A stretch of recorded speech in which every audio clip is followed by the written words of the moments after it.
여러분 안녕하십니까. 왁자지껄 사장 오윤혜입니다. 스피스 100만을 향해서 구독, 좋아요, 알림 설정까지 부탁드립니다. 자, 오늘 정치판 뒷이야기를 풀어주실 단골 소개해드리도록 하겠습니다. 먼저 부승찬 전 국방부 대변인 박사님. 국방부 대변인 박사님은 뭐야? 전 국방부 대변인 반갑습니다. 예, 안녕하십니까, 부승찬입니다. 오늘 유독 머리 헤어스타일이 멋있으세요. 짧게 잘랐습니다. 네, 아주 잘하셨습니다. 네. 그리고 우리 공희준 대표님. 안녕하세요. 예. 오늘 우리 대표님도 훨씬 멋있으세요, 지난주보다. 지난주에 머리가 하도 지저분해가지고. 네. 근데 제가 그동안 머리 자를 시간이 없었어요. 아니 근데 너무 잘 어울리지 않아요? 네, 너무 괜찮아요. 그런가요? 앞으로 딱 그 정도 기장으로 유지해 주시면 너무 좋을 것 기장. 같아요. 네. 기장 오랜만에 듣는 소리입니다. 기장. 네.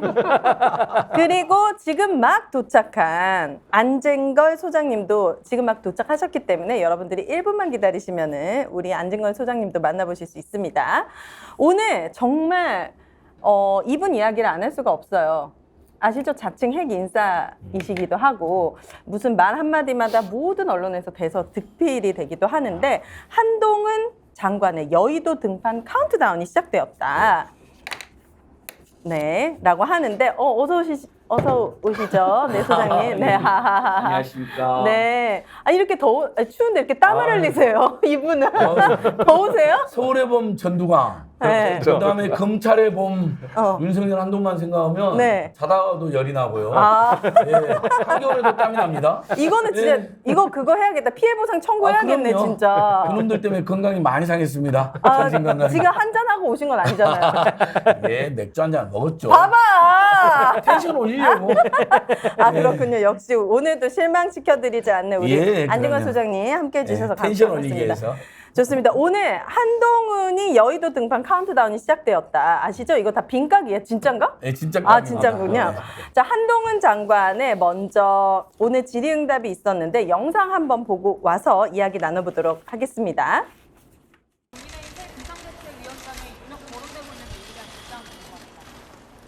제가 어떤 제안을 받은 게 아니고 그렇기 때문에 특정 정당의 비대위 구성에 대해서 제가 공개적으로 말씀드릴 문제는 아닐 것 같습니다. 세상 모든 길은 처음에는 다 길이 아니었습니다. 많은 사람들이 같이 가면 길이 되는 거죠. 그리고 진짜 위기는 경험이 부족해서 라기보다 과도하게 계산하고 몸살일 때 오는 경우가 더 많았다고 저는 생각합니다. 지난번에 김건희 여사 명품백 수수 의혹에 대해서 잘 모른다고 하셨는데 민주당이 저한테 꼭 그러고 물어보라고 시키고 다닌다고 그러던데요. 여러 군데다가 공개적으로. 이걸 물어보면 제가 왜 곤란할 거라고 생각하는지 잘 모르겠습니다. 기본적으로 그 내용들을 제가 보면은 일단은 이 몰카 공작이라는 건 맞잖아요. 그 몰카 공작의 당사자인 서울의 소리가 고발했던데요. 그럼 우리 시스템에 맞춰서 법과 원칙에 따라 수사가 진행돼서 처리될 거라고 생각합니다.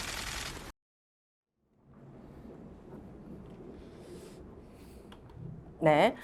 우선 이 인터뷰를 하는 이 시점에도 지금도 마찬가지지만 이분은 국무위원이시잖아요. 법무부 장관님이시고요. 네. 그런데 야당을 향해서 너무 어떻게 보면 편향적인 발언들을 과거에도 많이 이게 멍청한 이게 민주당이야? 뭐라고 네. 했던가요? 이렇게 조금 너무 많이 편향적으로 가고 있는데 그것들도 사실 오늘을 위한 그러니까 여의도 입성을 위한 준비였습니까?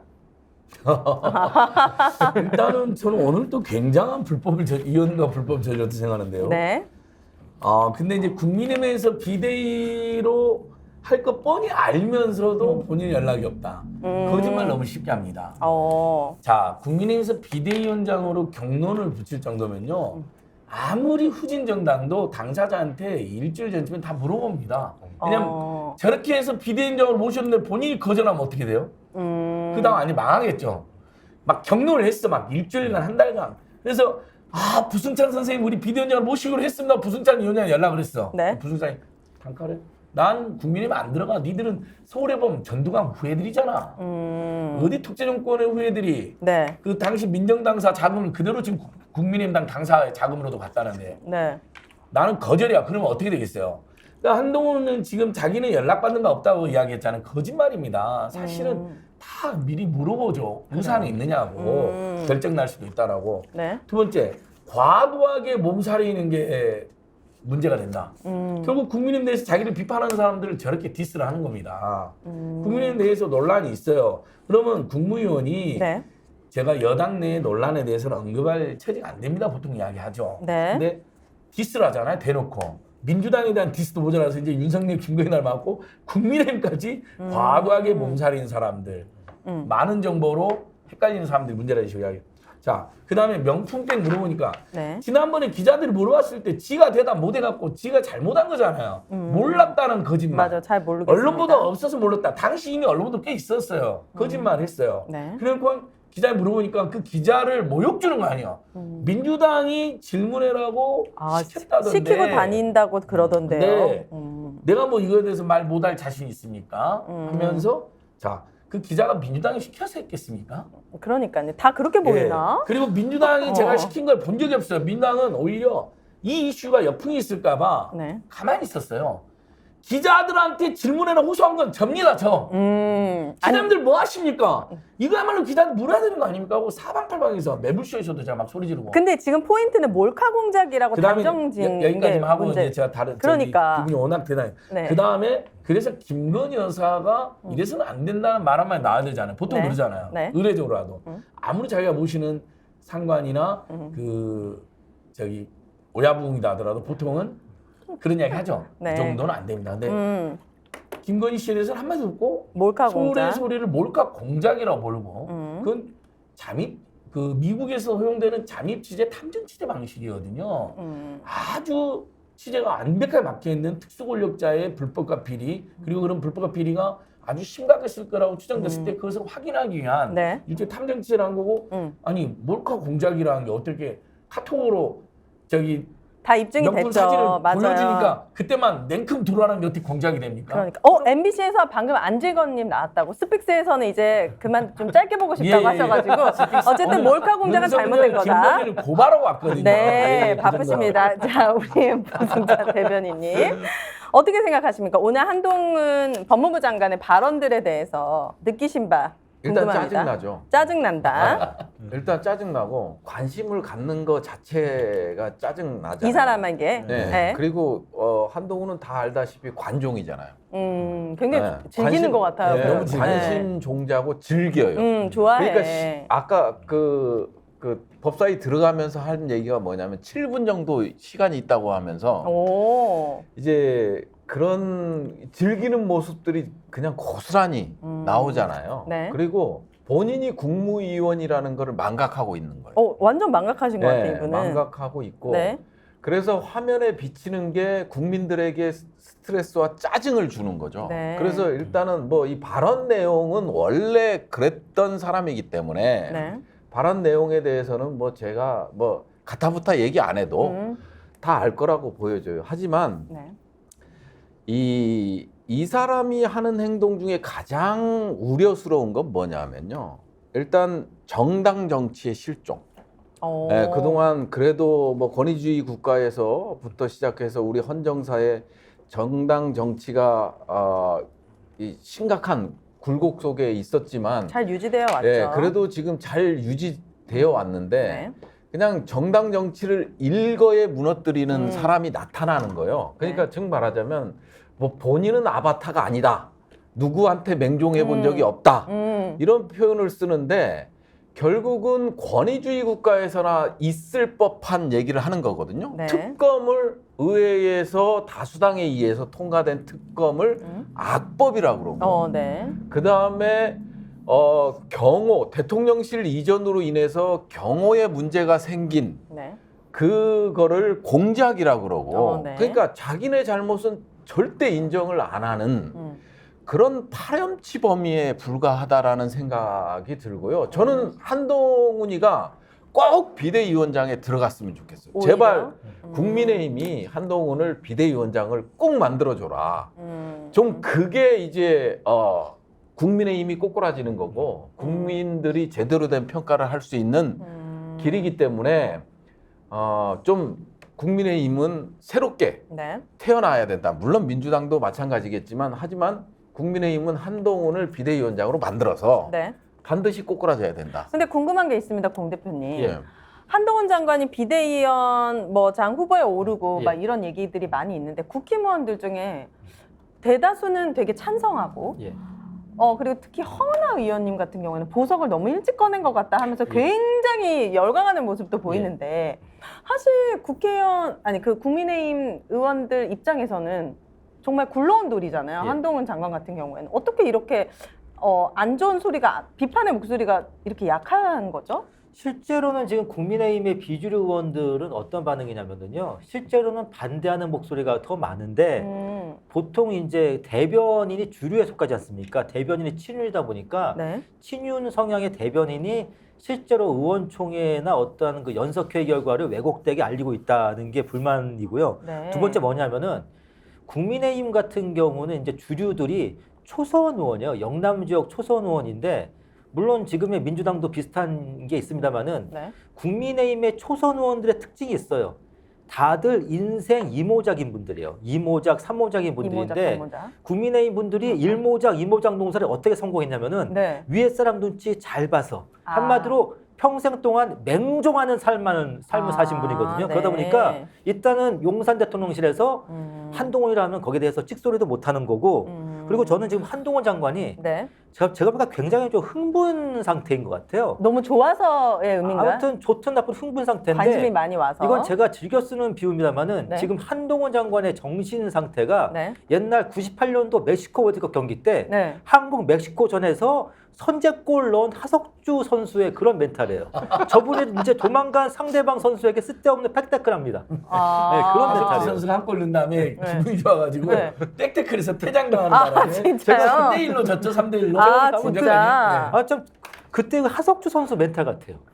지금 너무 오버하고 네, 있다. 제가 보니까 음. 아드레날린 과다 분비예요. 아드레날린. 네. 그렇다라고 한다면 한동훈 장관 같은 경우에는 본인을 지지하는 사람들이 본인을 무엇 때문에 좋아하는지 되게 잘 알고 있는 것 같아요. 보니까 한동훈 장관의 어록집 해가지고 출판에 크라우드 펀딩을 한다는 등. 그런데 네. 제가 상식적으로 이해가 안 되는 건 최근에도 거취를 묻는 민주당 김영배 의원의 질문에 혼자 궁금해하시면 될 것 같다. 네.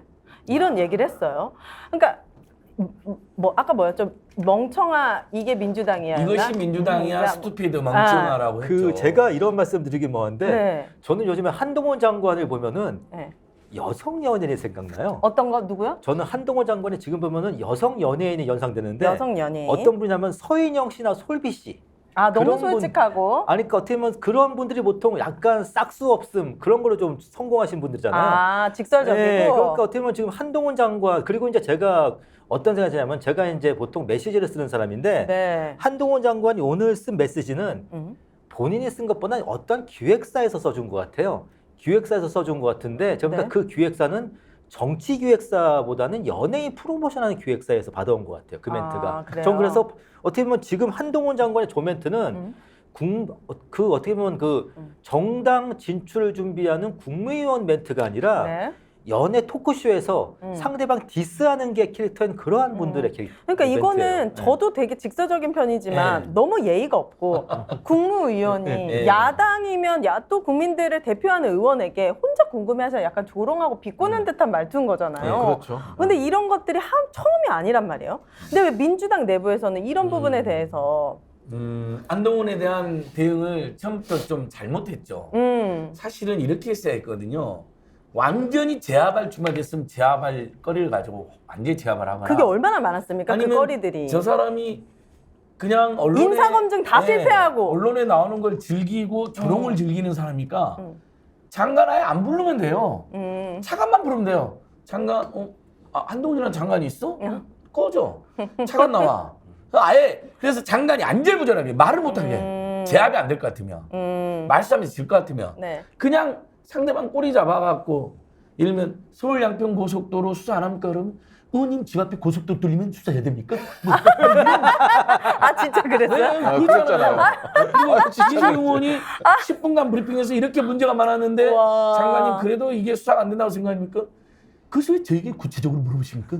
의원님은 제 입장을 모르시는 분이? 그럼 제가 한마디 할게요. 그런 얘기하면서도 법무부 장관 월급 받고 있습니까? 그러니까요. 진짜 너무 수준이. 예. 아니 그러니까 이런 건데 심각하네. 완전 제압하거나 아니면 아예 말할 기회를 안 줘버렸어야 했는데 처음에 섣불리 제안에다 기회를 줬다가? 실패했거나 완전히 오히려 대치기 당하는 경우가 있어가지고 네. 한동훈 씨의 길을 살려주는데 저는 아. 그 우리 국민의힘을 탈당한 신인규 변호사가 한동훈을 장관을 부르진 않습니다. 왜냐면 네. 장관은 국무위원이고 네. 그다음에 국민 중에 법무장관은 법과 헌법을 가장 잘 지켜야 되는데 제일 먼저 위헌 위법 행위를 했다는 거예요. 신인규 변호사는요. 네. 수시로 헌법과 공무원법과 선거법이 규정하는 정책 중립을 위반하고 네. 정치운동이나 선거에 관여하고 있잖아요. 네. 심지어 국민열세로 전국을 돌아다니면서 팬미팅하고 팬사인회를 하고 출장하면 바로 복귀해야 되는 복무 규정을 어기고 3시간 어긴 다음에 그 취소했잖아요. 취소하면 네. 수수료 나오잖아요. 네. 그런 거 다 국민열세로 낸 거거든요. 그래서 저희가 네. 사전선거운동으로도 고발해놨는데 오늘 정말 저는 최악의 멘트가 네. 너 윤석열 아바타냐고 이제 기자들이 물어본 거예요. 사실은 법조 기자들은 완전히 검찰에 장악돼가지고 그런 거 안 물어봤는데 네. 정치 기자들이 나름 열심히 물어봤어요. 우리 기자님들이 애써 주셨어요. 질문을 제대로 못한다는 지적하여 했더니 그 이재명이나 우리는 아니다는 식으로 이야기했어요. 거기 또 야당 대표를 언급해요. 네. 지금 여러분 한동훈이는 국민의 혈세로 세금을 받고 있고 오늘 또 국민의 혈세로 운영되는 기사님과 세금 그 기름과 자동차로 이동했거든요, 국회로. 아, 네. 그럼 법무부 장관이라는 자는 정책인 질문이 나오면 보통 옛날에 전두환 치하의 법무부 장관도 네. 심지어 이건 법무부 장관이 대답하기는 좀 적절치 않은 것 같습니다. 제가 검찰을 관하는 입장에서 제가 무슨 말을 하면 오해를 받습니다. 옛날에 법무부 장관들은 답이 딱 정해져 있어요. 네. 답변이 적절치 않다. 제가 답변하면 검찰 수사에 영향을 끼친다. 오늘 또 그냥 이재명과 송영길에 대해서 유혹을 엄청 한 거잖아요. 네. 아니 이 사람은 그럼 국민의힘 지금 선대위원장인 거야 이미. 그러니까 근데 그걸 국민 열세를 받고 그 짓을 하고 있는 겁니다. 그러니까 한동훈 장관님은 범국민을 향한 메시지보다는 본인을 지지해주는 네. 지지자들을 위한 메시지를 내고 그렇죠. 있는 그러니까 거죠. 지금 일단 초기부터 국무위원으로서 법무부 장관이라는 직책을 가지고 네. 이재명 당대표를 그냥 계속해서 몰아갔잖아요. 네. 거기서 이제 에너지를 얻었던 거죠. 그 에너지가 뭐냐면 지금 뭐 한동훈 장관이 받는 에너지, 윤석열의 한 50% 정도의 에너지를 계속 받고 가는 거예요. 네. 그러다 보니까 윤석열 대통령의 지지율의 50%면 뭐 한 16%, 17% 정도의 에너지를 받고 가니까 결국은 이 에너지를 가지고 이재명을 계속 공격을 하는 거죠. 이재명을 통해서 에너지를 얻고 다시 이재명을 공격해서 이재명의 그것밖에 에너지를 얻고 없군요. 이거를 해서 이제 이거 정말 괜찮네. 먹히는구나. 내가 대선으로 가는 데 있어서 이만한 에너지가 없네. 하지만 그거는 법무부 장관이니까 가능했던 거고요. 네. 이제 법무부 장관직을 내려놓고 그리고 나서 이제 당으로 들어오는 순간 네. 이재명의 에너지는 딱 끊기는 거거든요. 왜냐하면 관심도가 떨어져요. 법무부 장관이 이재명 당대표에 대해서 얘기하는 관심도와 네. 그다음에 국민의힘 비대위원장으로서 이재명 당대표만 가지고 자기가 에너지를 뽑았을 수가 없는 거거든요. 그동안 기생했던 이재명 에너지를 통해서 근근히 유지됐던 것들이 무너지는 시간이에요. 그러니까 한동훈의 시간은 저는 네. 여기서 끝났다고 보여지고요. 그다음에 지금까지 대통령 중에 1년 넘게 지금 이끌어왔지만 네. 이렇게 지지율이 낮은 대통령은 존재하지 않았잖아요. 그래요. 이렇게 낮은 대통령은 존재하지 않았는데 네. 이 한동훈도 마찬가지라는 거예요. 지금 이제 비대위원장으로 딱 가는 순간 이 국민의힘 지지율은 더 하락할 수밖에 없어요. 유일하게 국우 그냥 이재명을 사람들? 그래도 좀 혐오하거나 이재명 당대표를 이런 사람들이 일부가 지지해 줄 뿐이지. 네. 그리고 비대위원장으로 가는 순간 이재명 당대표에 대해서만 얘기하면 이게 사실은 총선에서 이길 수 없거든요. 저는 부승찬 박사님 의견과 좀 다릅니다. 네, 뭐가요? 비대위원장으로 가는 순간 네. 제가 너무 잘 모르지만 한동훈 장관이 이재명 대표를 공격하는 더 확실한 명분이 생기는 것이고 왜냐 총선을 위해서는 저 당과 싸워야 하기 때문에 나의 상대를 욕하는 거고 그 공격의 수위는 더 높아질 것이고 예. 지지자들은 더 열광할 거라고 생각하고 그때부터 한동훈 장관의 시간은 전 열릴 거라고 생각하거든요. 뭐 너무 이건 아니란 생각이 돼요. 우리가 상식의 수준의 야만인과 싸우려면 야만인의 마인드로 가야지. 아니 두 분 다 의견이 맞습니다. 네. 아니, 왜냐면 아니 제가 한 먼저 말씀하세요. 또 이제 반론을 왁자지껄이니까. 왁자지껄이니까 한잔 하셨죠? 아니요. 박사. 저 커피 한 잔 했습니다. 한잔해요. 아, 소주가 필요해. 오늘 달립시다. 한동훈 아니, 때문에 열받아서. 이게 살 수가 없네. 이게 이 범위가 네. 뭐냐면 이제 범위가 이제 정당 정치라는 거는 이제 범위가 상당히 확장돼 있는 거거든요. 네. 그러다 보니까 아까 윤석열 대통령을 얘기했다는 게 왜 지지율이 안 오르나 경험이 없기 때문이거든요. 그쵸? 철학이 없기 때문이에요. 네. 근데 이 법무부 장관으로서는 야당의 당대표를 디스하고 법적으로 끌어들이고 하면서 관심을 가질 수 있지만 네. 비대위원장으로 가서 정말 철학 없이 이 단 하나의 소재, 지금까지 누려왔던 자기 지지도를 올렸던 단 하나의 소재로 이 간다면 네. 국민의힘은 사라집니다. 음. 전혀 법무부 장관이 갖고 있던 무기와 네. 국민의힘 비대위원장으로서 갖고 있었던 가져야 될 무기는 전혀 다르다. 그런 관점에서 정당 정치라는 게 존재하는 거거든요. 네. 그런 관점에서 봤을 때 윤석열이 대통령 직을 국정 수행 정도가 낮은 거나 네. 한동훈이 들어와서 이재명만 가지고 어떤 총선에서 이겨보겠다라는 전략으로서는 네. 패배할 수밖에 없다. 우리 결론은. 공 대표님. 네. 예. 저 이쪽 편 좀 많이 들어주세요. 아니요, 저는 반박이 너무 많거든요. 네. 일단은 그 한동훈 장관이 워딩이 셀 수밖에 없는 게 한 장관 지지층이 점점 이제 오른쪽 사람들만 남아 있어요. 그러겠죠. 오늘 뭐 유상범 전 의원이 한 장관이 2030 여성들의 지지를 많이 받는다고 말씀하셨는데 그거는 한마디로 말도 안 되는 소리고요. 그래요. 한 장관도 나름대로 세대 연합을 형성시켰습니다. 어떤 연합이냐면 6070 연합 형성시켰는데. 오히려? 네. 근데 일단은 저는 그래요. 저는 여기서 이제 부승찬 대변인 말씀에 약간 동의합니다. 제가 모 대표님 죄송합니다만은 일단은 그 한동훈 장관이 법무장관이었을 때는 어떤 역할이었냐면요. 네. 이재명을 겨냥한 최전방 공격수였어요. 그렇죠. 이재명을 겨냥. 하지만 이제 한동훈 장관이 국민의힘의 비대위원장으로 비대위원장이나 선대위원장이 있다는 국무위원회에서 국민의힘으로 자리를 옮기는 순간은 네. 최전방 공격수에서 김건희를 지키는 최종 수비수로 역할이 바뀌어버려요.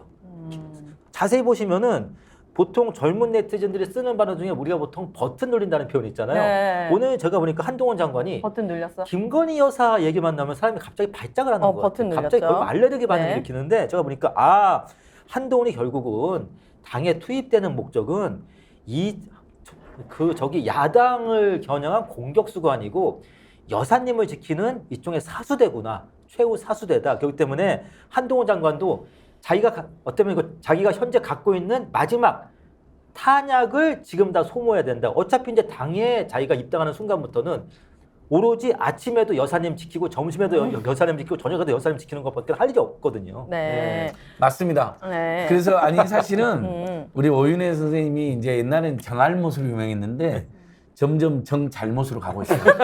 잘못했습니다. 아니, 네, 사과드립니다. 정치를 잘 모른다. 정알못. 잘 알지 못한다는 뜻이죠? 네, 맞죠? 네. 근데 정잘못은 뭐냐면 정치 잘 모르는 게 아니라 잘못하는 게 아니라 정잘알로 가고 있어요.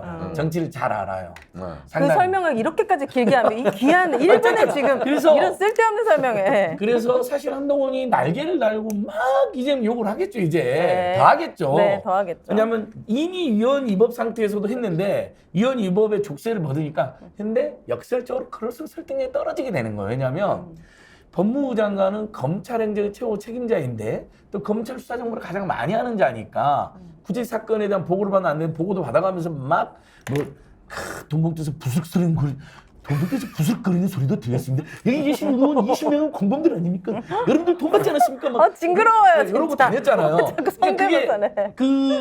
국민들 일부가 보기에는 재밌었어요. 독재 정권도 안 하는 캐릭터고 네. 막 야당 대표를 죽기로 결심하고 달라들었단 말이죠. 네. 근데 진짜 비대위원장에 대해서도 그 짓을 하면 이제 뭐냐면 법무부 장관 때는 그게 재밌기도 하고 신기하기도 하고 논란도 생기고 정보를 많이 하는 사람이니까 그런가 보다 했는데 여당 대표는 국정의 총책임자거든요. 네.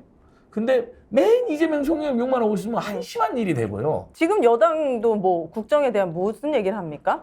그래도 보면 아예 아무것도 없잖아요. 다른 이야기도 좀 하거든요. 전 그게 너무 말이라도. 징그러워요. 얘기할 때 뒤에 민생이 곧 답이다. 민생만 챙기자. 민생 하면서 계속 이상한 얘기를 해요. 중앙당 홍보위원회에서 이번에 네. 윤석열 45% 네. 지지율 45%까지 끌어올린다고 네. 내세운 안들이 있잖아요. 뭐예요? 그게 뭐냐면 네. 이상가족 상봉, 남북 문화교류. 이거 개고기 먹지 말자는 말과 뭐가 다른 겁니까? 그거는 지금 문자 왜 그대로 국민들의 니즈를 못 읽어요. 지금 그건 왜? 문자 그대로 여사님이 이제 국정의 전면에 등장하시는 그렇죠. 거거든요. 예. 그때 아, 몰카에 네. 나온 거랑 똑같은 거예요. 여사님 그랬잖아요. 남북 관계. 잠잠해지면 내가 정통이라 했다 그랬잖아요. 아 진짜 그러면서 지금 술 노란- 먹고 소리 하는 거 아니죠? 노란 최고 휴지로 저희는 안 봐서 네 그건 번. 몰라요. 아니 저도 안 봤는데 네. 가래 4번 뱉었습니다. 네. 근데 기간제가 자, 안 좋을 수도 있고. 네. 법무장관인데 독특하게 야당 대표를 죽이기로 작정하고 이야기하니까 네. 그게 일부 계층에서는 재밌기도 하고 강성지층에서는 그게 통쾌했지. 통쾌했어요. 네. 근데 비대위원장은 그런 자리가 아닙니다. 그리고 이제 법조 기자가 아니에요. 정치 기자들이 묻는 것은 이재명 총리 수사에 대해서 어떻게 생각이 아니에요. 관심이 없어. 기자들이 이제 기자들, 다르구나. 정치 기자들은요. 네. 야, 국민의힘은 무슨 비전이 있어? 그 다음에 아까 게스트 두 분이 말했잖아요. 김건희 명품 수사에 어떻게 생각? 고속도로 게이트 어떻게 할 거냐? 그 다음에 장고 조작 주범도 김건희라고 진술하면 어떻게? 계속 그런 거 물어보는 거예요. 정치적인 이슈만 물어보는 거예요. 야당 물어보지도 않아요, 별로. 지금 여당에 대한 질문하는 거 여당 출기자 그럼 한동안 계속 그랬죠. 모릅니다. 언론 보도가 안 났습니다. 아, 그거 야당이 더 문제 아닌가? 뭐 이런 이야기. 이건 안 통하는 거예요. 네. 그래서 이미 지금 한동안 오늘 그 여론조사에 하면요. 비호감이 62% 나와요. 누가요? 한동훈에 대한 비호감, 국민적 비호감이. 진짜요? 그러면은 네. 그럼 어떻게 된 게 안 소장님 말씀으로는 이제 어떻게 보면 윤 대통령과 한동훈 장관의 골든 크로스 나왔네. 자, 그러면 이제 비호감 한동훈이 누가 더 비호감도 높나? 올라가. 그냥 네, 골든 크로스. 윤석열은 해외에 여행 가 있는 동안에는 열받게 안 하는데 한동훈 계속 열받게 하잖아요. 저는 이분들이 그 지금 여론조사에 지지하고 응하는 분들은 그래도 정치 어느 정도는 좀 뉴스를 챙겨보는 분들이기 때문에 응답이 가능하다고 생각해요. 사실 조금만 찾아봐도 한동훈 장관이 얼마나 국민들을 상대로 좀 모순되는 말들을 정말 많이 하잖아요. 최근에 뭐 예를 들면 김건희 특검 같은 경우에도 민주당이 총선 앞두고 일부러 지금 시점을 했다. 사실 조금만 알고 보면은 패스트 트랙으로 네. 결국 여기까지 오게 된 건데. 네, 진지 통과시키고 싶었는데. 대놓고 조롱하는 건데 그건 찾아보지 않으면 잘 모르잖아요. 근데 제 주변만 하더라도 정말 놀라지 마세요. 제가 이제 아이를 기다리려고 이렇게 딱 기다리고 있습니다. 엄마들이 모입니다. 한동훈 장관님 진짜 너무 멋있지 않아요?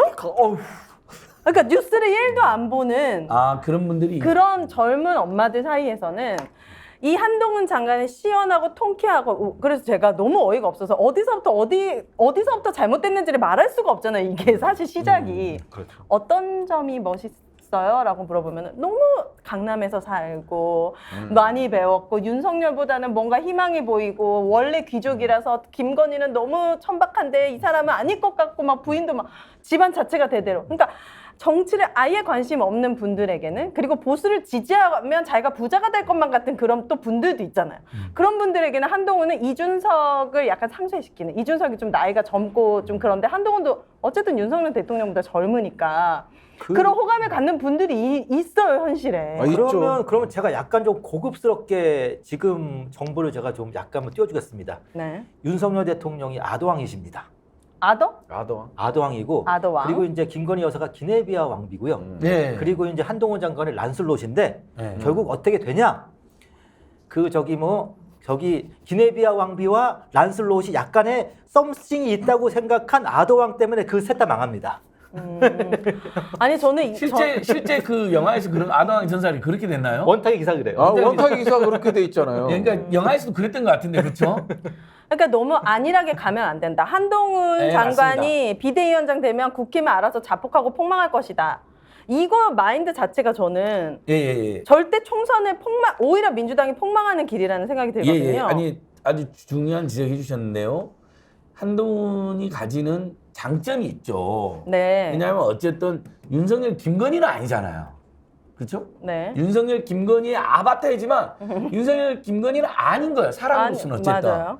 그리고 캐리어 자체가 일면 일부 MZ나 일부 강남의 어떤 계층들이 좋아할 만한 캐릭터를 갖고 있죠. 네. 현대오 나오고 뭐 서울대법도 나오고 뭐 검사 와이프도 되고. 집안이 그냥 뭐 일단 다뭐 그렇고. 검사나 판사나 변호사 그러면 우리 국민들 좀 착해가지고 옛날부터 아 공부 열심히 하고 저 큰 자리 된 사람들은 다 그래, 괜찮은 사람일 거야 잘하겠지. 하는 것도 있고 네. 이런 거죠. 그래서 호감 계층이 있어요. 제가 아까 말한 여론조사 꽃에서 한 건데 호감 계층 한 30%, 비호감 계층 62%인데 네. 비호감이 2배 이상 높으면 보통 정치적으로는 굉장히 어렵다는 이야기도 있어서 제가 그 이야기를 해드린 거고 그런 네. 이미지를 갖고 법무부 장관까지 하면서 그 이미지를 포장을 했잖아요. 근데 여당 비대위원장이 되는 순간 온갖 윤석열 김건희 악행과 용산 집무실이 그동안 이준석 내쫓고 나경원 내쫓고 안철수 내쫓고 유승민 김기현. 내쫓고 이번엔 김기현 또 사표한 거에 대한 질문을 받게 되는데 지금 한동훈이는 오늘 태도로 봤을 때도 윤석열 김건희한테 한마디도 못하는 거예요.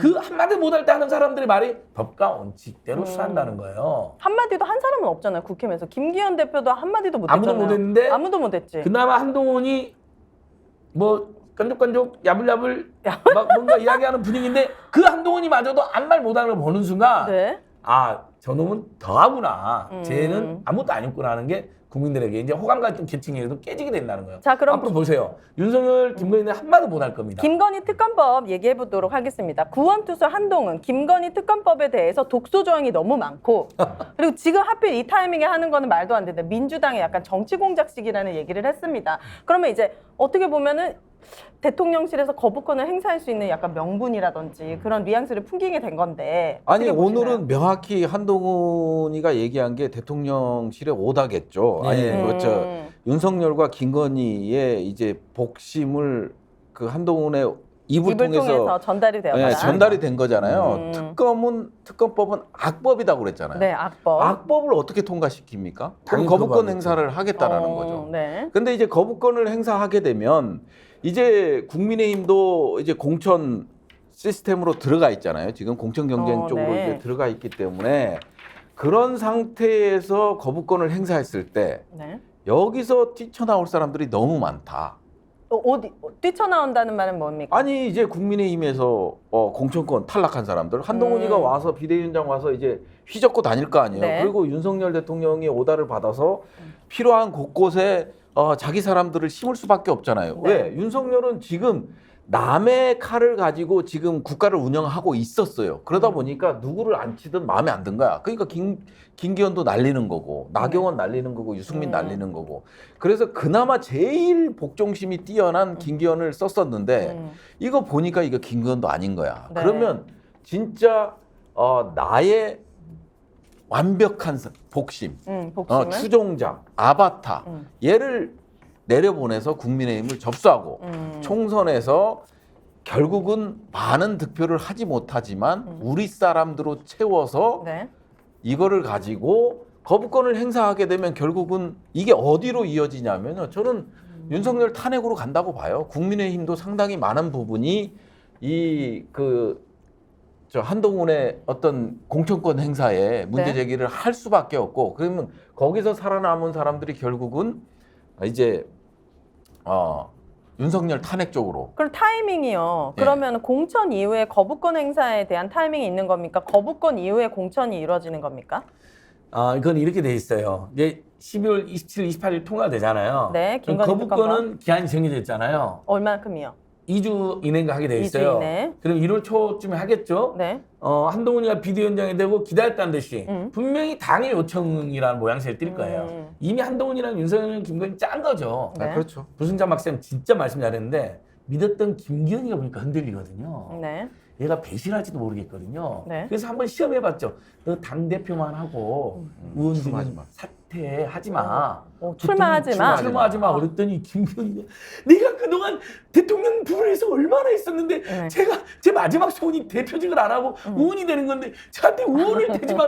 나 안 해. 나 카가멜인데 나 말 안 들을 거야. 이런 거잖아. 네. 그러니까 이제 프랑스 가서도 야마 너 뒤질래 막 그런 거 아니에요. 근데 제가 아주 세간에 나오는 네, 풍자하는 겁니다. 그러니까 너 진짜 죽는다 그러니까 어쩔 수 없이 페이스북에 대표직 사표를 썼잖아요. 네. 네. 아 정말 초라하게 정말 대표직을 비참하게 물러났죠. 내쫓긴 거예요. SNS에. 그래서 윤석열님은 여러 가지 생각을 했을 거예요. 그런 비대위원장은 진짜 믿었던 김기현이마저도 이렇게 배신하는데 네. 말을 안 듣는데 한동훈이 말고는 없다라고 지금 밀어붙이는 형국이잖아요. 그래서 친윤들이 지금 한동훈을 밀어붙이는 형국이잖아요. 네. 근데 이제 그러니까 공천이랑 거부권을 했어. 탄핵- 그래서 거부권 행사했어. 그럼 1호 초잖아요. 이 제2호청권은 네. 지금 공간위를 미루고 있잖아요. 국민이 미루고 있거든요. 거부권 행사할까 떨어진 사람들이. 근데 민주당이나 야당은 가만히 있으면 돼요. 제2호청권은 기한이 안 정해져 있어요. 그래서 공간이 설치된 다음에 탈락한 다음에 제2호청을 하는 거죠. 아 그러면은 총선 이후에 해도 되는 거예요? 아, 총선 이후에 하면 안 되죠. 총선 아 이전에 공천이 예. 끝나고 공간위가 돼서 아. 막 공희준 후보, 부승찬 후보, 안진걸 후보 같은 사람들이 네. 우르르 막 떨어지는 거야. 국민의힘에서 그다음에 괜찮았는데 네. 비윤이야. 아 그래서 떨어졌어. 이 사람들 한 2~30명이. 네. 그래서 막 울분에 차 있어. 그때 민주당이 제2호청을 딱 하는 거죠. 오. 자, 윤석열, 김건희 특검법 네. 통과시킵시다. 다시 한번. 그럼 떨어진 사람들이 한동훈 앞서서 우리 공천 학살했다. 네. 그래, 우리도 너 한번 당해봐라 할 가능성도 있는 거예요. 아, 시나리오상. 그런 시나리오도 있군요. 그리고 국민의힘 내에도 지금 말은 안 하지만 비윤 중에 일부는 특검법 맞다고 생각하는 사람도 있을 거예요. 네. 그런 사람까지 하면 제2에서 저기 통과될 가능성이 높죠. 그러면 그때부터는 정말 탄핵 국면으로 가는 거예요. 총선 때 심판받아서 탄핵을 하든 총선 전에 특검이 수사해보니까 정말 살벌한 불법과 비리가 드러나고 그것을 윤석열 집무실이 덮었다, 검찰이. 네. 검찰이 국민이 가만두겠습니까? 거기다 지금 잔고 조작 터졌죠? 도로 조작 터졌죠? 그다음 명품 뇌물수수 조작도 터졌죠. 이것도 조작입니다. 왜? 용산 집무실에서 원래 사람 만나야 돼요. 근데 집무실에서 만나면 기록 남잖아요. 그래서 코바나 컨텐츠 밀실로 불러들인 거예요. 그래서 한동훈이 말한 몰카 공작이 말이 안 되는 게 코바나 컨텐츠 밀실로 불러들인 게 최재형 목사냐 이 사람아?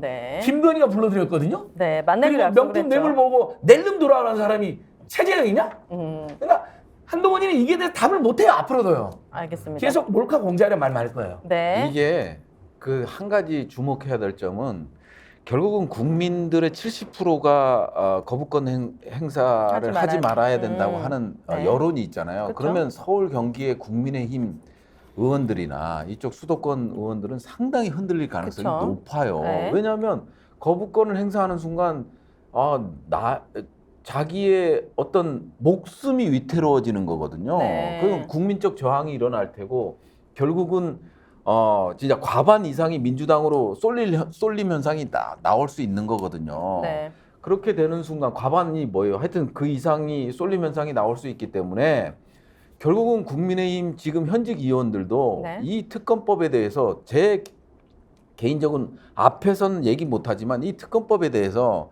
상당히 거부권을 행사할까 봐 상당히 우려하는 분들이 많을 수밖에 없다. 네, 저는 알겠습니다. 자, 이번에 두 번째 송영길 전 대표의 제가 구조. 한마디 더 네, 드릴게요. 네. 일단 그 한동훈 비대위 체제가 성공하기 위해서는 세 가지 전제가 충족돼야 됩니다. 맞아. 첫 번째가 이제 현직 대통령과의 차별화인데 차별.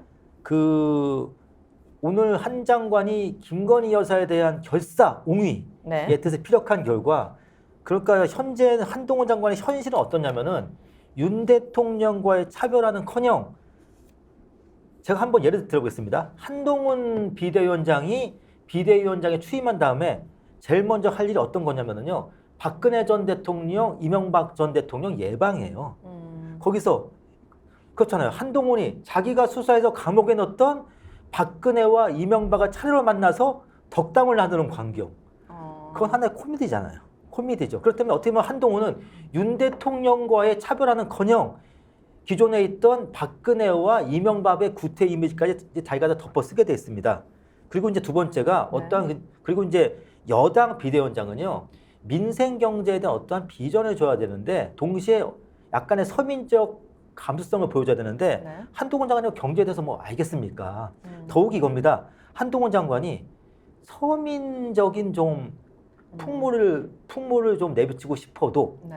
한 장관은 그렇다 치고 제가 알기로는 한동훈 장관 부인이 연봉이 1년에 20억이라고 하더라고요. 와. 1년에 2억도 아니고 20억인데 과연 그런 분이 뻔하다. 어떠한 서민적 다른 세상이네요. 감수성이 있는 네. 걸 보여주려면 뻔하죠. 뭐 떡볶이밖에 더 있겠습니까? 아니 그런 사람이 또 무슨 떡볶이야? 그 송영길 대표 지금 전세 사는데 계속 돈봉투를 받았네 비리가 많네 이렇게 네. 비판하는 게 너무 네. 심각합니다. 그리고 이제 세 번째 성공 조건이 뭐냐면은요. 당내 비주류와의 어떠한 화해 내지 단합인데 네. 지금 당내 비주류에서 어떤 반응이 나오냐면은 김웅 의원이 그렇게 표현했어요. 한동훈을 보면은 북한 김주애가 생각이 난다. 김주애. 이건 무슨 뭐 김주애 주당주고. 딸. 네, 그렇죠. 아, 네. 그것처럼 지금 그 현재 여당 대변인이 자꾸만 여당 내 상황을 왜곡해 전달해 그렇지 현재 비주류는 무지하게 반대하고 있어요. 한마디로 이제 한동훈 장관이 비대위원장으로 선거하기 위한 3가지 조건. 첫 번째, 차별화 불가. 두 번째, 서민적 서민경제 활성화 불가. 세 번째, 당내 비주류와의 화합적 융화 불가. 다 안 돼요. 아, 네, 알겠습니다. 네. 그럼 지켜보면 되겠죠. 자, 네, 두 번째 주제로 넘어갑니다. 송영길 전 대표가 구속이 됐습니다. 보니까 이분이 돈봉투 사건 때문에 구속이 된 것이 아니고 별건 수사로 인해서 구속영장까지 청구가 된 상황이고 법원에서는 증거인멸의 염려가 있다라고 했습니다. 그런데 이게 기각한 판사가 유창훈 판사라고 해서 이재명 영장, 구속영장을 기각했던 판사라고 합니다. 그래서 송영길 대표, 아까도 저희 댓글에 보니까 승길 오님께서 다름이 아니라 구속된 송영길 대표님에게 검찰이 탄압을 가하고 있다. 사모님께서 글을 올리셨는데 검찰이 기소 전까지 가족 면회는 물론 책 반입이나 서신을 보내는 것까지 금지시켰다고 합니다. 하면서 검찰의 만행 얘기했습니다. 자, 이게 좀 가혹해 보이는데 어떻게 보시나요? 예, 일단 그 팩트 체크만 먼저 할게요. 네. 처음에 이 사건은 이정근 씨라는 분의 개인 네. 비위 문제로 시작했잖아요. 네. 근데 그걸 수사해서 기소하면 되잖아요. 근데 거기에 뭐 전당대회 때 뭐 이렇게 의원들한테 뭐 저기 조직원들 관리 차원에서 뭐 50에서 뭐 좀 200만 원 줬다, 3년 줬다니까 갑자기 그걸로 대대적 수사를 해요. 네.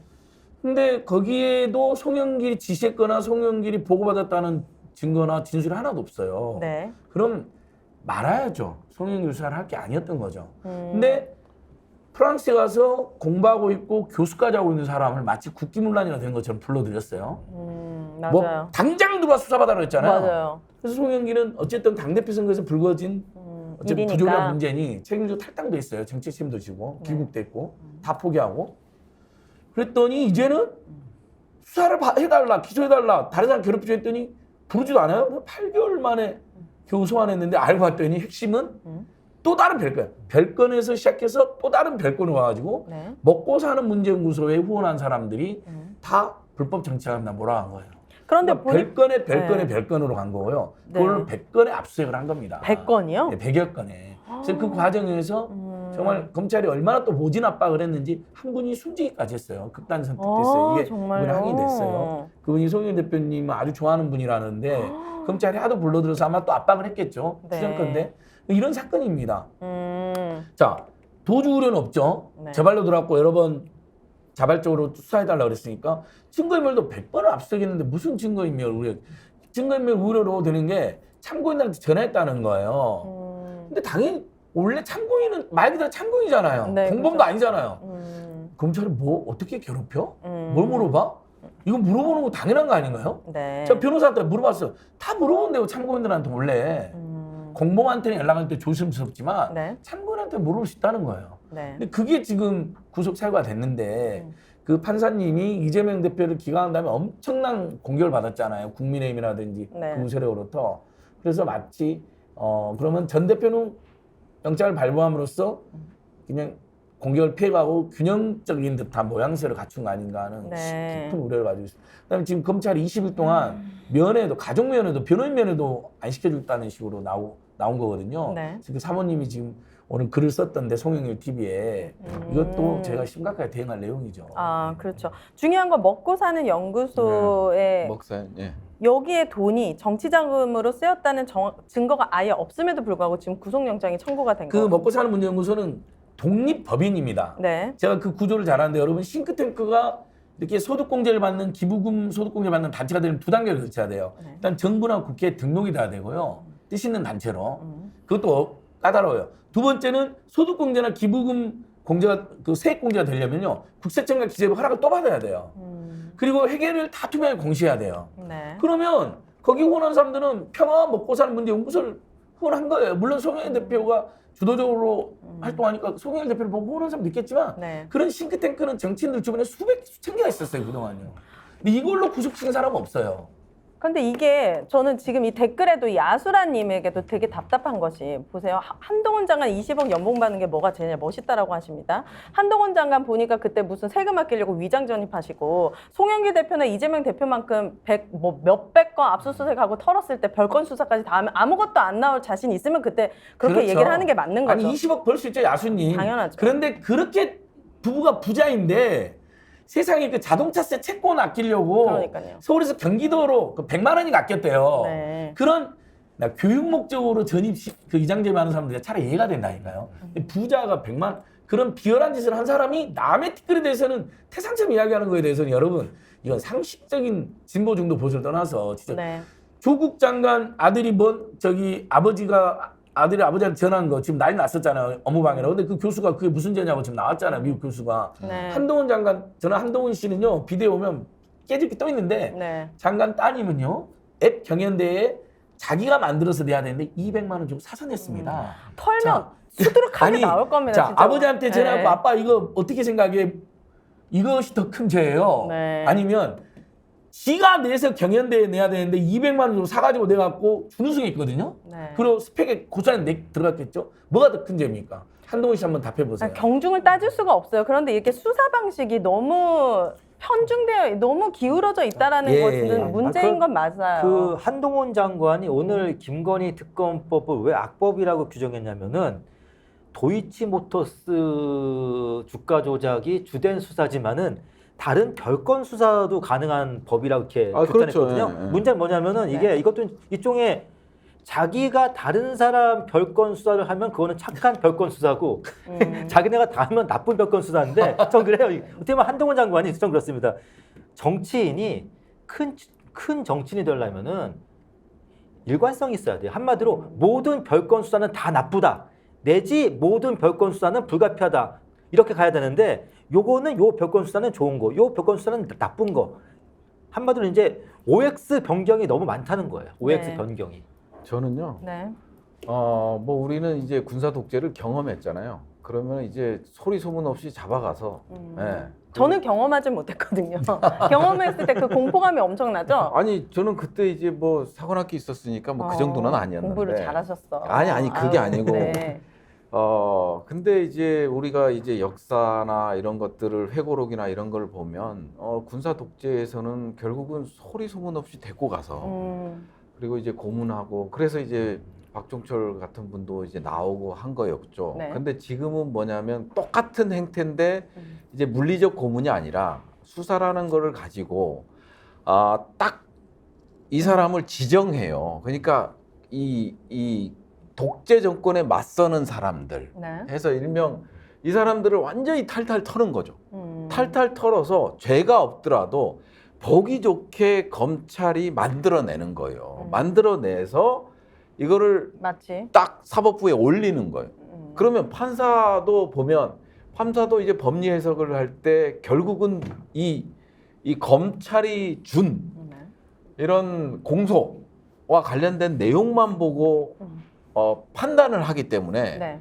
이 사람들은 100% 얻어 걸릴 수가 있다라는 거예요. 당연하죠. 그러니까 구속도 되고 모든 게 이루어질 수 있다라는 거예요. 그런 식으로 지금 검찰이 이런 무리하게. 정적들을 제거하는 거를 지금 하고 있는 거거든. 지금 서울에 보면 곧 1000만을 앞두고 예, 있습니다. 900만 사실 도배했더라고요. 엄청 액션이다, 막 코믹 영화도 아니고 로맨스도 아닌데 사실 보는 내내 화가 나고 긴장도가 높아야 될 일임에도 불구하고 MZ 세대들이 왜 그 영화를 계속 찾아보고 열광하겠습니까? 지금 윤석열 정권에 딱 검찰 카르텔 그리고 뭔가 알 수는 없지만 답답하고 이상한 시대에 살고 네. 있다라는 것에 대한 니즈가 있거든요. 많은 분들이 느끼고 있기 때문에 또 서울에 보면 1000만 가까이 관객분들이 드는 거라는 생각이 듭니다. 보셨죠? 오인혜 선생님. 당연히 봤죠. 제일 먼저 봤어요. 네. 제일 먼저 여기서 봤어요. 제가 알아요. 그 신군부 상간 살해, 쿠데타, 광주시민 학살까지 이어진 서울의범 2가 저는 나와야 된다고 생각해요. 그 다음에 어떻게 5.17 때 다시 비상계엄을 확대해서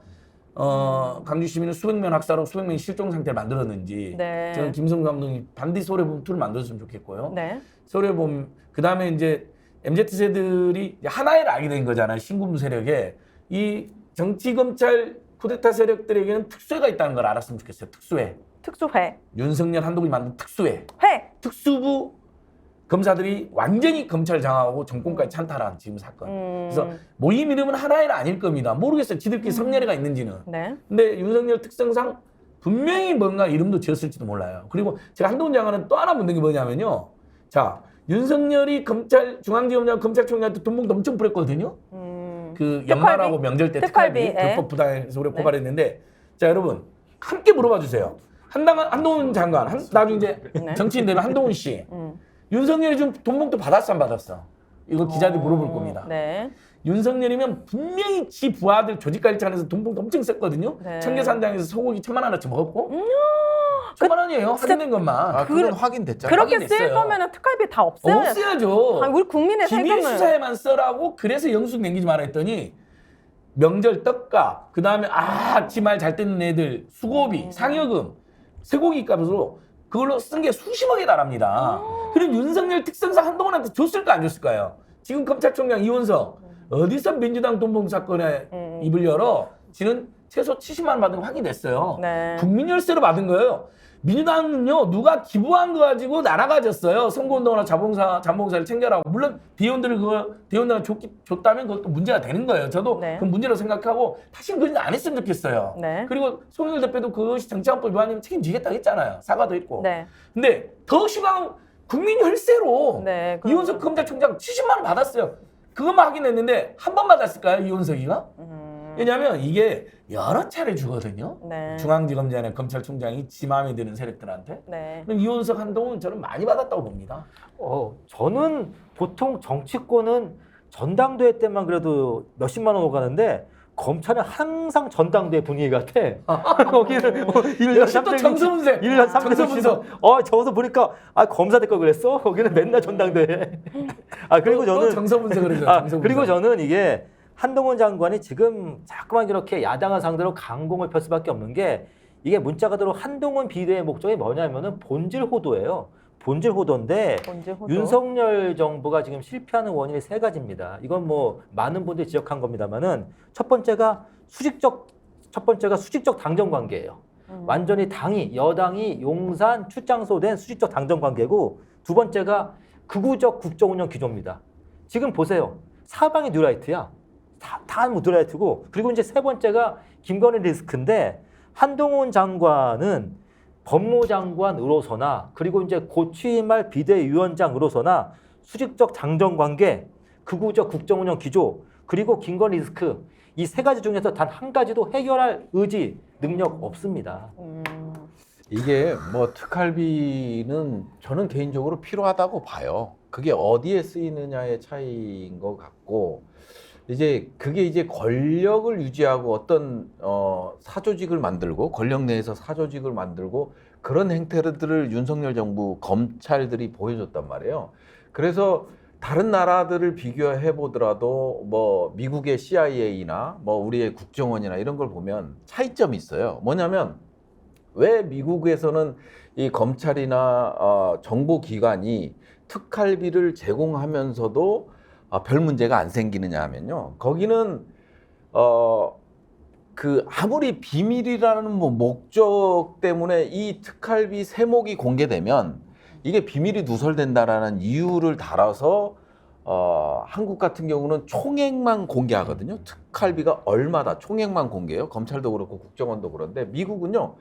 뭐 8인회, 4인회, 그래서 뭐 하원 군사위원장, 뭐 정보위원장 이런 사람들이 그런 세목의 특활비가 어떻게 쓰이는지를 확인할 수 있는, 보고하게끔 하거든요. 그래서 투명성이 상당히 높아요. 근데 우리는 이 권력 유지 수단으로 국정원이나 검찰을 사용하다 보니까 네.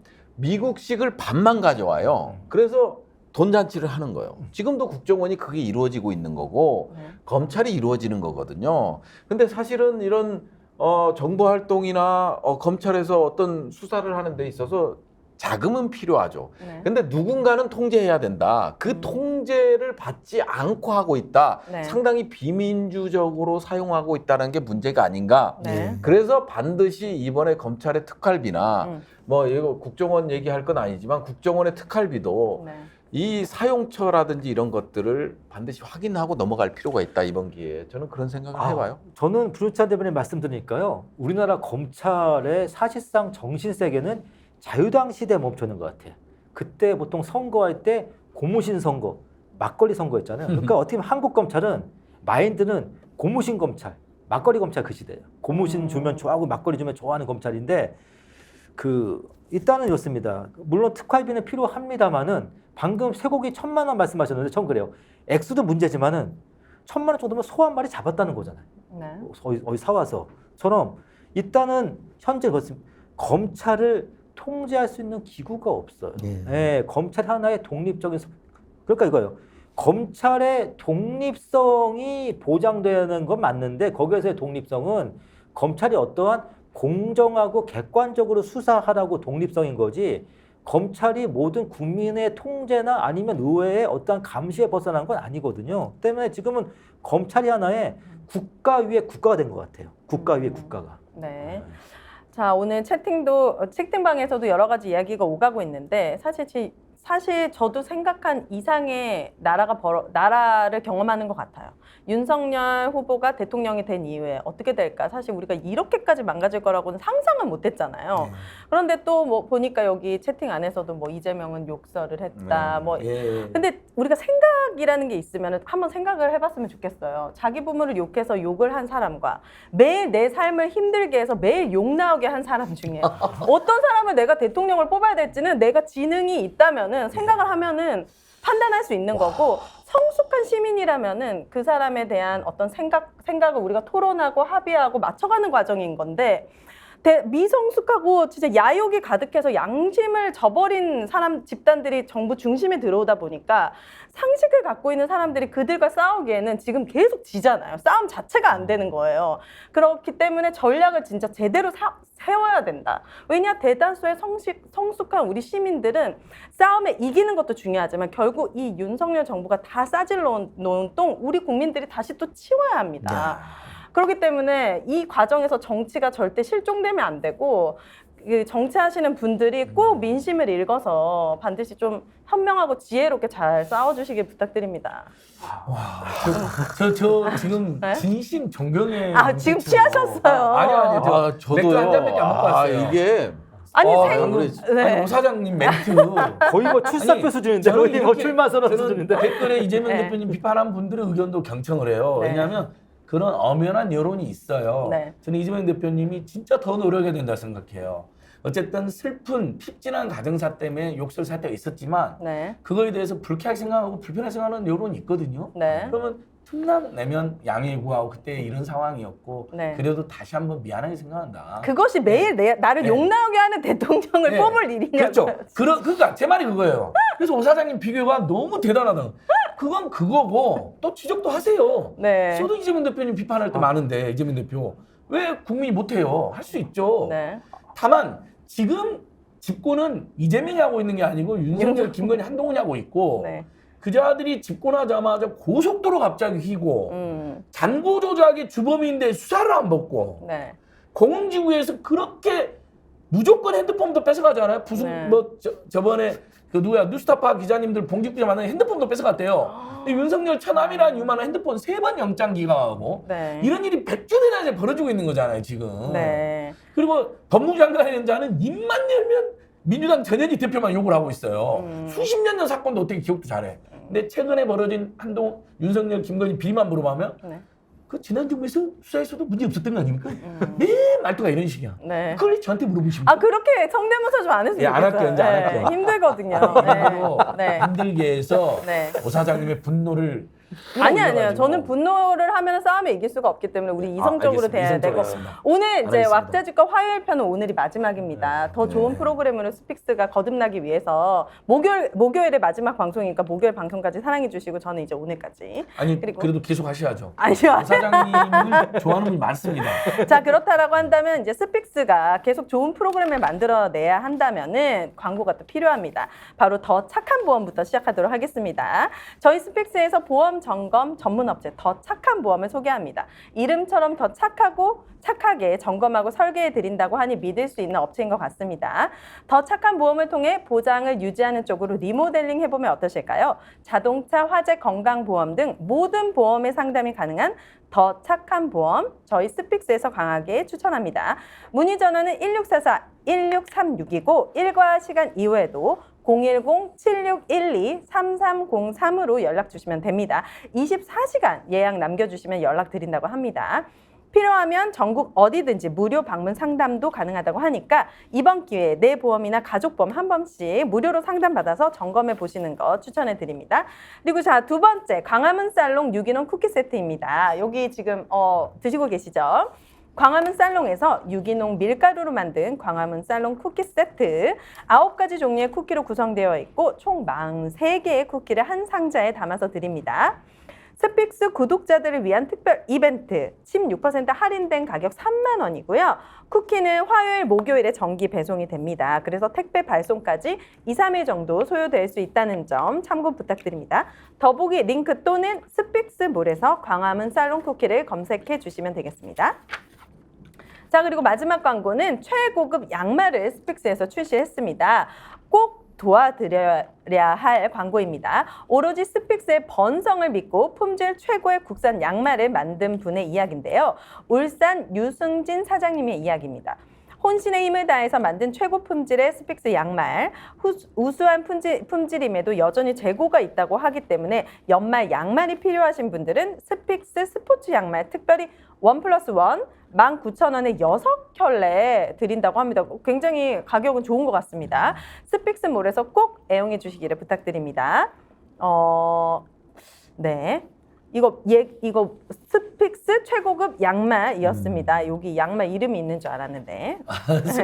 양말 이름이 없고 네. 양말이 있어야지. 스픽스 최고급 양말. 네, 스픽스 스포츠 양말입니다. 양말. 예, 여러분 함께 옛날에 해주시기 그게 바랍니다. 생각나네. 발이 편해야 마음이 편하고. 이분은 마음이 이따가 편해요. 술편안을 두 일이 봉지 잘 정도 되지. 드시면 좋을 것 같습니다. 이거 근데 안지고 소장해 보니까 네. 분노가 쌓일수록 스픽스 개인기도 되시는 것 같아요. 근데 이렇게라도 풀어야지 스트레스가 풀리죠. 안 예, 그러면 매일 맞습니다. 싸우잖아요. 아, 힘들어. 여러분, 예. 우리 안징원 소장님이 이렇게 하는 것도 우리가 그냥 지켜봐야 됩니다. 이렇게 해야지 이분이 살 수가 있어. 감사합니다. 네. 고맙습니다. 오늘 두 분 나와주셔서 세 분 나와주셔서 네. 진심으로 네. 감사드리고 날이 너무너무 추운데 여러분 건강에 유의하시고 저희는 더 좋은 프로그램으로 다시 찾아뵙도록 하겠습니다. 감사합니다. 고맙습니다. 감사합니다. 고맙습니다. 또 만나요.